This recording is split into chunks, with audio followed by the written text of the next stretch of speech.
Alors, un des grands avantages de Pacalabs, c'est de pouvoir justement travailler avec différents partenaires.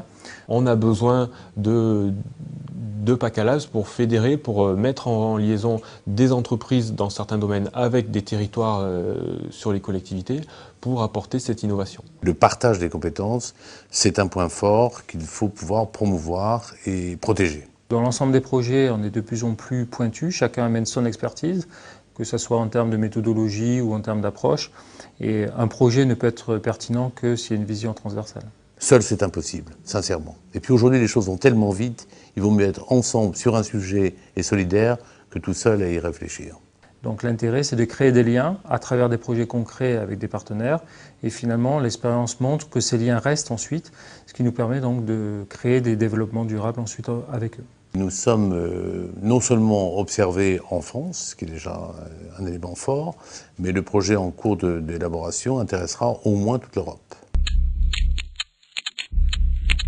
L'objectif du Pacalabs, c'est d'être concret, c'est-à-dire à la fin du projet, il faut qu'on puisse apporter une solution qui est validée de manière, je dirais, scientifique et rigoureuse et pouvoir l'étendre à un plus grand territoire. Expérimenter, c'est une mesure de prudence.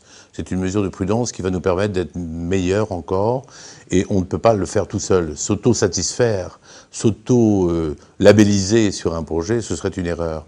L'intérêt d'expérimenter le projet, c'est de vraiment pouvoir tout appréhender, les fonctionnements, les dysfonctionnements, les choses auxquelles on n'aurait pas pensé dans l'usage courant qu'on va faire de ce projet sur le terrain, et donc de pouvoir fiabiliser le projet à 100%. Il faut avoir la bonne conscience de mettre en application la réflexion, de mettre en application les pilotes qui ont été faits, et de les mettre sur le terrain, de sorte à pouvoir corriger les erreurs, les adapter, découvrir des faiblesses, car il peut y en avoir, et puis améliorer le processus. Je dirais même peut-être le simplifier. Une fois que l'innovation est faite, ce qui est le cas, on est déjà dans l'innovation aujourd'hui, elle est déjà construite. Il faut qu'on puisse simplifier son usage. Ça garantit finalement les personnes qui vont utiliser la solution validée par Pacalabs pour garantir une qualité certaine. Alors c'est assez souple, hein, c'est un des autres intérêts de Pacalabs, c'est qu'à la fois les industriels et les institutionnels comme nous, par exemple, pouvons nous mettre en commun, soit pour porter un projet, hein, donc là, dans un des projets, nous sommes initiative, ou alors juste comme terme de partenaire en tant qu'expert, par exemple. C'est la collectivité qui bénéficie de ce dispositif, mais c'est aussi l'entreprise qui bénéficie aussi de la mise en œuvre d'un process qu'elle pourra ensuite commercialiser à une échelle plus ouverte, voire nationale, voire internationale.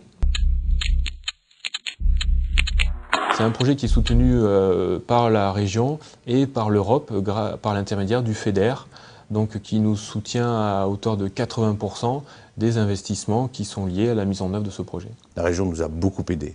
Et ça, je crois que c'est important de le dire. Être reconnu par sa région, c'est un encouragement pour l'entreprise, pour le personnel.